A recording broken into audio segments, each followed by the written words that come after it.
कामठी तहसील के पात्र किसानों के लिए अच्छी खबर है। प्रशासन ने पुण्यश्लोक अहिल्या देवी होलकर किसान कर्ज मुक्ति योजना का अधिक से अधिक लाभ उठाने की अपील की है।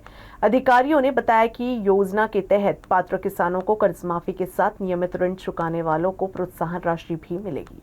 कामठी तहसील कार्यालय में आयोजित पत्रकार परिषद में अधिकारियों ने बताया कि पुण्यश्लोक अहिल्या देवी होलकर किसान कर्ज मुक्ति योजना के तहत कामठी तहसील के 407 अल्पकालीन ऋण धारक किसान पात्र है। योजना का लाभ लेने के लिए किसानों को ई सेवा केंद्र पर जाकर आधार प्रमाणीकरण कराना होगा, जिसके लिए कोई शुल्क नहीं लिया जाएगा। अधिकारियों ने बताया कि योजना के तहत पात्र किसानों को 2 लाख रुपए तक की कर्ज माफी मिलेगी। वहीं नियमित रूप से ऋण चुकाने वाले किसानों को 50,000 रुपए की प्रोत्साहन राशि भी दी जाएगी। यदि किसी पात्र किसान का निधन हो गया है तो उसके परिवार के सदस्य भी योजना का लाभ ले सकेंगे। प्रशासन ने यह भी कहा कि खरीफ सीजन के लिए राष्ट्रीयकृत बैंकों से फसल ऋण उपलब्ध कराने के निर्देश दिए गए हैं। यदि किसी किसान को ऋण लेने में परेशानी होती है तो वे सहायक निबंधक कार्यालय कामठी से संपर्क कर सकता है। पुण्यश्लोक अहिल्या देवी होळकर शेतकरी कर्ज माफी योजना ही 2 जून 2026 या शासन निर्णयानुसार शासनाने जाहीर केलेली आहे।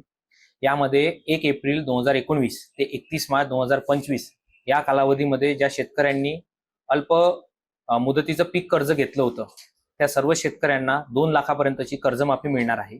तसेच जे शेतकरी नियमितपणे कर्ज फेडत होते त्या शेतकऱ्यांना 50,000 पर्यंतचं प्रोत्साहनपर राशी सुद्धा यामध्ये दिलेली आहे। याची जी प्रक्रिया आहे ती प्रक्रिया अशी आहे की प्रत्येक तालुका निहाय शेतकऱ्यांची टप्प्यानुसार यादी जाहीर होणार आहे। कामठी तालुक्यामध्ये सद्यस्थितीत पहिल्या टप्प्यामध्ये 407 शेतकरी इतक्या शेतकऱ्यांची यादी जाहीर झालेली असून सदर यादी आपण तहसील कार्यालयामध्ये तसेच विविध गावाच्या व्हॉट्सअप ग्रुपमध्ये सुद्धा प्रसिद्ध केलेली आहे।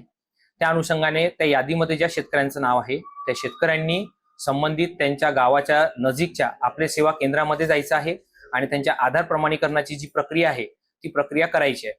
आधार प्रमाणीकरणाची जी प्रक्रिया आहे यासाठी कोणत्याही प्रकारचे शुल्क न आकारता आधार केंद्र चालकाने आधार प्रमाणीकरणाची जी प्रक्रिया ही शेतकऱ्यांना करून द्यायची आहे।